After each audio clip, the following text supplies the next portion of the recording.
மதுரை சிக்கந்தர் பாசுதா தர்காவிற்கு செல்லக்கூடியவர்களுக்கு ஆடு கோழி எடுத்து செல்வதற்கு தடை இருப்பதை சொன்னதை அடுத்து மதுரை மாநகர காவல்துறை ஆணையரை சந்தித்துவிட்டு நேரடியாக அந்த மலையினுடைய அடிவாரத்துக்கு சென்று என்னென்ன கட்டுப்பாடுகள்லாம் இருக்கிறது என்பதை ஆய்வு செய்வதற்காக அங்கே சென்றோம்.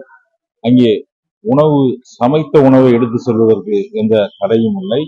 ஆடு கோழி எடுத்து செல்வதற்கு தற்காலிகமாக ஒரு தடை இருக்கின்றது.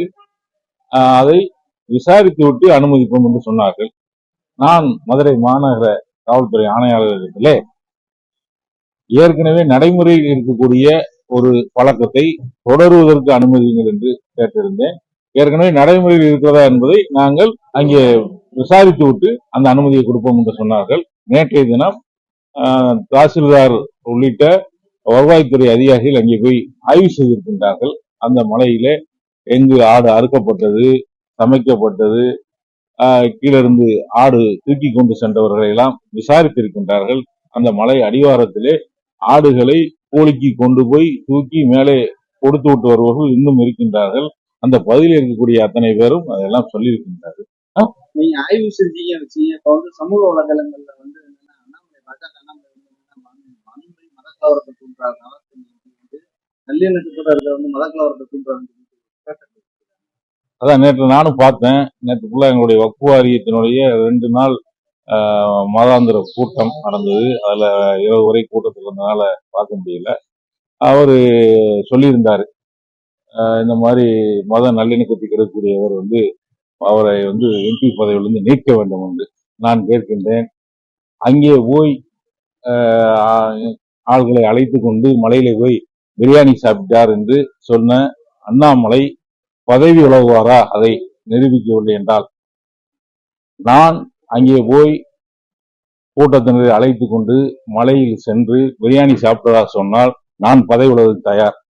அவர் சொன்ன குற்றச்சாட்டை நிரூபிக்கவில்லை. தமிழக பாரதிய ஜனதா கட்சியினுடைய தலைவர் பொறுப்பிலிருந்து அண்ணாமலை பதவி விலகுவாரா? அந்த பொறுப்பிலிருந்து அவர் விலகுவாரா?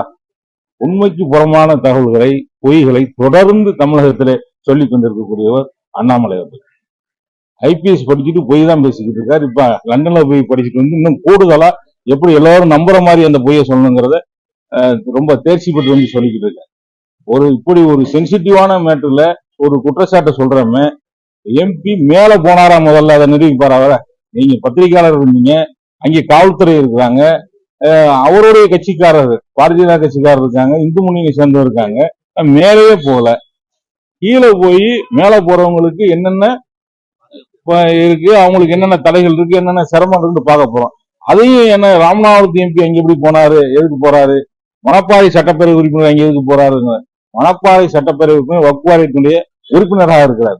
நான் ராமநாதபுரம் பாராளுமன்ற உறுப்பினர் வக்ஃபு வாரியத்தினுடைய தலைவராக இருக்கின்றேன். அங்கே மேல இருக்கக்கூடிய அந்த சிக்கந்தர் பாஷா தர்காங்கிறது வக்ஃபு வாரியத்தினுடைய கட்டுப்பாட்டுல இருக்கு. அப்ப அந்த தர்காவுக்கு செல்லக்கூடியவர்களுக்கு என்ன வசதிகள் குறைபாடு இருக்கு, அவங்களுக்கு என்ன சிரமங்கள் இருக்கு, என்ன கட்டுப்பாடு இருக்கு, அதை அரசிட்ட சொல்லி அதெல்லாம் எப்படி அவங்களுக்கு கேட்டு பெறணுங்கிற பொறுப்பு எங்களுக்கு இருக்கு. அதுக்காக இங்க போறோம். வக்ஃபு வாரிய சார்பில் வந்து அமைதி பேச்சுவார்த்தை நிச்சயமா எங்களுடைய கட்சியை தான் நாங்க வந்து நல்லிணக்கத்துக்காக, ஒற்றுமைக்காக, அதுக்காக தான் தொடர்ந்து கடந்த சுதந்திர இந்தியாவில் 75 ஆண்டுகளுக்கு மேல போராடிக்கிட்டு இருக்கோம். எங்களுடைய வரலாறு இந்திய யூனியன் முஸ்லீம் லீக்குடைய வரலாறு, இந்த தமிழ்நாட்டில் இருக்கக்கூடிய எல்லாருக்கும் பாரதிய ஜனதா கட்சியினுடைய வரலாறு இருந்து நேற்று இதிலிருந்து முழுமையாக இந்த சம்பவத்துல பாரதிய ஜனதா கட்சியுடைய அத்தனை தலைவர்களும் தவறான தகவல்களை பரப்பிக்கிட்டு இருக்காங்க. அத்தனை பேரும் ஒரு எம்பி போய் அப்படி செய்யலாமா, மேல போய் பிரியாணி சாப்பிடலாமா? முதல்ல தர்காவுக்கு போறவங்க பிரியாணி சாப்பிட்றாங்களா, சைவம் சாப்பிட்றாங்களா, இவங்க ஏன் கேட்கறாங்க? கோயிலுக்கு போல அவங்க தர்காவுக்கு போறாங்க. கோயில் வளாகத்துல போய் பிரியாணி சாப்பிடல, கோயில போய் சாப்பிடல, கோயிலுக்கு போறவங்களும் கிடையாது. தர்காவுக்கு ஆண்டாண்டு காலமாக அங்கே வந்து ஆடு கோழி அறுத்து அங்கே சாப்பிட்டு இருக்கிறவங்க, தர்காவுக்கு போறவங்களுக்கு ஏற்கனவே அந்த சமையல் பண்ணி அறுத்து சாப்பிட்டு இருக்கிறவங்களுக்கு இப்ப தடை இருக்கிறதா சொன்னாங்க. அதைத்தான் நம்ம பார்த்தோம். அப்போ காவல்துறை என்ன சொன்னாங்கன்னா, இப்போதைக்கு ஆடு கோழி கொண்டு போய் மேல அறுக்கிறதுக்கு தடை இருக்கு, சமைத்த உணவுகளை கொண்டு போய் சாப்பிட தடை இல்லைன்னாங்க. அப்ப இங்க மதுரை மாணவர்களுக்குள்ள காவல்துறை தடுக்கா சொன்னாங்க. அப்ப சமைத்த உணவு அங்க எடுத்துட்டு போய் சாப்பிட்டவங்க போட்டா பகிர்ந்தாங்க. அந்த போட்டா நானும் பகிர்றேன். சமைத்த உணவு அங்க கொண்டு போய் சாப்பிடுறதுல எந்த தடையும் கிடையாது. காவல்துறை தடுக்கல, தவறான தகவலை சொல்ல வேணாம், அந்த சாப்பாடை கொண்டு போய் அங்கே சாப்பிட்டவங்க போட்டோ பகிர்ந்துருக்காண்டு அதை நான் பகிர்றேன். இது காவல்துறை அனுமதிக்கக்கூடிய விஷயம். காவல்துறை ஆடு கொடி கொண்டு போறதுக்கு அனுமதிக்கல. அனுமதி மீறி யாரும் அங்கே போய் போய் சாப்பிடல. அசைவ உணவு கொண்டு போறதுக்கு தடை கிடையாது, சமைத்த உணவுகளை இன்னைக்கு. ஆனா ஏற்கனவே அங்க கொண்டு போய் சமைக்கிறதுக்கும் தடை இல்லாம இருந்தது.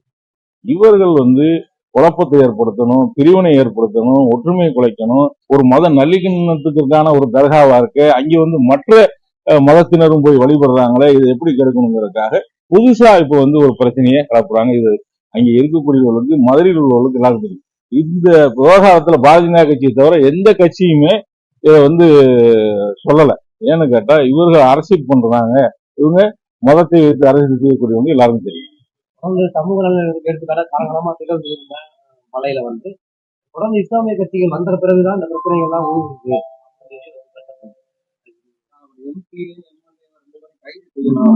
அதான் சார், அவர் உண்மை ஹெச் ராஜா அதுதான் சொன்னேன். அதாவது கைது செய்யணும்னு அவர் சொன்னவங்க எம்எல்ஏ போய் ஆய்வு செய்யிட்டு வராரு, நானும் போய் ஆய்வு செய்யறேன்.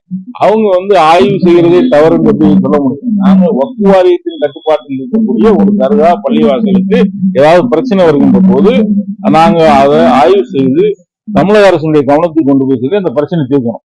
அவர் உறுப்பினரா இருக்காரு, நான் வாரியத்தினுடைய தலைவரா இருக்கேன். அந்த அடிப்படையில போறோம். பொய்யான தகவலை சொல்லக்கூடிய, சமூகத்துல பதட்டத்தை நிலவக்கூடிய அளவுல ஒரு கருத்தை சொல்லக்கூடிய இவர்கள் கைது செய்யப்பட வேண்டும். அண்ணாமலை, எச் ராஜா போன்றவர்கள் கைது செய்யப்பட வேண்டும்.